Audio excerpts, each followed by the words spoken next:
Harshini channel. நம்ம சேனலில் இன்றைக்கி பார்க்க போகிறது என்ன அப்படின்னா, பாசிப்பருப்பு அல்வாங்க. ரொம்ப ஈஸியாக ஒரு 10 நிமிஷத்துக்கு செஞ்சுடலாம் அந்த அல்வா. இது எப்படி செய்யுது பார்க்கலாம். பொருள் என்னென்னு பார்த்தீங்கன்னா, பாசிப்பருப்பு ஒரு 1/2 கப் எடுத்திருக்கேன், சர்க்கரை 1 கப் எடுத்திருக்கேன், அடுத்தது ஒரு 1/4 கப்பு நெய் எடுத்திருக்கேன், அடுத்தது ஒரு 10 முந்திரி பருப்பு, 4 பாதாம் எடுத்திருக்கேன், ஒரு 10 ஏலக்காய் எடுத்திருக்கேன். இது ஸ்ட்ரக்சர் ஒன்றா சேர்ந்து வர்றதுக்கோசரம் ஒரு 1.5 ஸ்பூனு கோதுமை மாவு எடுத்திருக்கேன். வாங்க எப்படி செய்யுதுன்னு நம்ம பார்க்கலாம். அடுப்பில் இலுப்பை சட்டி வச்சாச்சுங்க. இலுப்பை சட்டியில் முதல்ல இந்த பாசிப்பருப்பை நல்லா வறுத்துக்கணும். கொஞ்சம் கலர் மாறுற வரலும் வறுக்கணும். பாசிப்பருப்பை இப்படி போட்டு நல்லா வறுத்துக்கணுங்க. வறுத்ததுக்கப்புறம் அது நல்லா கலர் மாறணும். கலர் மாறுற வரலும் நம்ம வறுக்கணும். முதல்ல ஏலக்காவை நல்லா பொடி பண்ணி, ஏலக்காவும் 1 ஸ்பூன் சர்க்கரையும் வச்சு நல்லா பொடி பண்ணி எடுத்து வச்சுட்டேன். அடுத்தது இப்போ பாசிப்பருப்பு பாருங்கள், நல்லா இந்த பதத்துக்கு நம்ம வறுத்துக்கணும். அது இந்த பதத்துக்கு நல்லா செவக்க வறுத்துட்டு அப்புறம் அதை மிக்ஸி ஜாரில் போட்டு நல்லா நைஸாக நம்ம அரைச்சிக்க போகிறோம். இப்போ 2 ஸ்பூன் முதல்ல நெய் விட்டுக்கணுங்க. நெய் விட்டுட்டு நல்லா அதை உருகினதுக்கப்புறம் முதல்ல முந்திரியும் இந்த பாதாமையும் இதில் வறுத்து எடுத்துக்கணும்.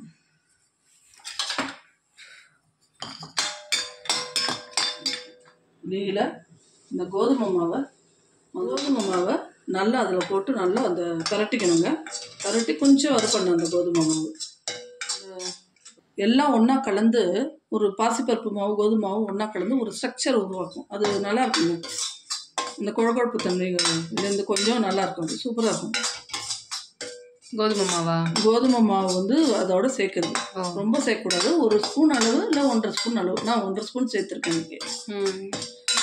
அதோடு சேர்த்தோம்னா, பாசிப்பருப்பு மாவோட சேர்த்தோம்னா அது ஒரு நல்லாயிருக்கும். அது ஒரு டேஸ்ட்டாக இருக்கும். பாசிப்பருப்பு மாவை நல்லா அது பாருங்கள் நைஸாக அரைச்சி வச்சுருக்கேன். அரைச்சி வச்சுருந்தா அந்த மாவை இதோடு போட்டுக்கணுங்க. போட்டுக்கிட்டு நல்லா எல்லாத்தையும் ஒன்றா கிளறி நல்லா மிக்ஸ் பண்ணி விடணும். ஏற்கனவே நம்ம பாசிப்பருப்பை வறுத்துட்டு தான் நம்ம மிக்சியில் போட்டு அரைச்சிருக்கோம். அதனால் ரொம்ப நாள் இது வறுப்படணும் அப்படின்லாம் கிடையாது. அந்த கோதுமை மாவு, இதுவும் கோதுமை மாவும் இந்த பாசிப்பருப்பு மாவும் ரெண்டும் ஒன்றா சேர்கிற வரைக்கும் இது ரெண்டும் ஒன்றா கலந்து இந்த கட்டிலாம் இல்லாத இது பண்ணிக்கணும். இது ரெண்டும் ஒன்றா கலக்கிறதுக்கோசரம் அதை அப்படி கிளறி விட்டுக்கணும் கொஞ்சம் நேரம். இதால் 1.5 கப்பு தண்ணி எடுத்து வச்சுருக்கேன். அந்த தண்ணி கொஞ்சம் கொஞ்சமாக விட்டுக்கணும். நம்ம கொஞ்சம் கொஞ்சமாக விட்டுக்கணும். ஸ்லிம்மில் வச்சுக்கோங்க. இதெல்லாம் டக்குன்னு அடி பிடிச்சிடும் பாசிப்பருப்பு மாவுக்கு. அதுக்கும் நான்ஸ்டிக்கில் கலர்னா டக்குன்னு அடியெல்லாம் பிடிக்காதுங்க, டக்கு டக்குன்னு வரும். நான் இங்கே இதில் கலருங்க. இன்டோலின் இலுப்பு சட்டியில் நான் கலரின்னு இருக்கேன். அதனால் நல்லா இது பண்ணிக்கணும். அந்த மாவு விடவே அப்படியே வெந்துருங்க. ஃபுல் தண்ணியும் அப்படியே எடுத்துரும். நமக்கு பூரா தண்ணியும் அதில் விட்டுட்டேன். இப்போ அந்த 1.5 கப்பு தண்ணியும் அதில் அப்படியே விட்டுட்டோன்னே அது நல்லா அந்த தண்ணி ஃபுல்லாக அப்படியே இழுத்துக்குங்க. ஸ்லிம்மில் வச்சுட்டு நம்ம இதை கலரணும்.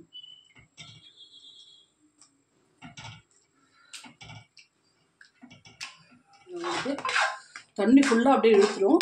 இழுத்ததுக்கப்புறம் நம்ம இந்த சர்க்கரை போடுறதுக்கப்புறம் தண்ணி எதுவுமே சேர்க்கக்கூடாதுங்க. இதில் அந்த சர்க்கரையில் உள்ள தண்ணியும் இதுவுமே சேர்ந்து, இந்த பாசிப்பருப்பில் உள்ள அந்த மிச்ச தண்ணியும் இதுவுமே சேர்ந்து ஒன்று சேர்ந்துக்கும். நம்ம அதுக்கப்புறம் சர்க்கரை போட்டதுக்கப்புறம் தண்ணி எதுவுமே ஊற்றக்கூடாது.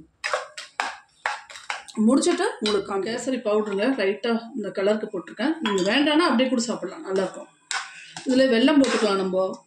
அப்புறம் இன்னொன்று பார்த்தீங்க அப்படின்னா, இந்த வெல்லம் போட்டும் செய்யலாம், பனக்கற்கண்டுலேயும் செய்யலாங்க. நல்லாயிருக்கும். இந்த பனங்கற்கண்டு செஞ்சாலும் உடம்புக்கும் நல்லது, நல்லாயிருக்கும் சுகர் பேஷண்ட்ஸ்க்கு.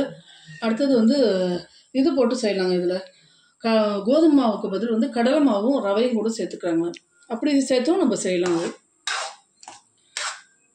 இது ஒட்டாமல் வரணும். இதனால் இலுப்பை செட்டில் துளி கூட ஒட்டக்கூடாது.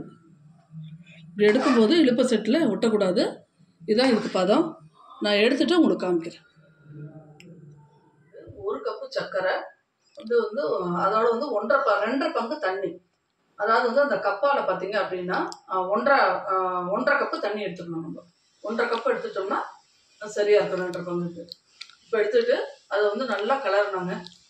நல்லா கொதிக்க விட்டு நல்லா நெய் நிறைய விட்டு அதில் சர்க்கரையும் அந்த பாசிப்பருப்பு இதுவும் போட்டு அதுக்கப்புறம் தண்ணி விடக்கூடாது. நம்ம சர்க்கரை போட்டதுக்கப்புறம் போட்டு நல்லா கிளறிட்டு நெய் நிறைய நெய் வந்து அந்த பாட்டி இருக்கிற நெய்யும் அதில் விட்டுட்டோம்னா அந்த நெய் வந்து மேலே நல்லா கொப்பளிச்சு வரும்.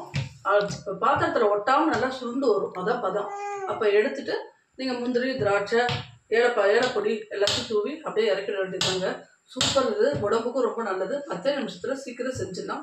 பிகினர்ஸும் சீக்கிரம் செய்யலாம். செஞ்சு பாருங்கள். எல்லாரும் கமெண்ட்ஸில் வந்து எப்படி இருக்குது அப்படின்றத கமெண்ட்ஸில் எனக்கு வந்து சொல்லுங்கள். நன்றி, வணக்கம். நாளைக்கு வேற ஒரு வீடியோவில் உங்களை சந்திக்கிறேன்.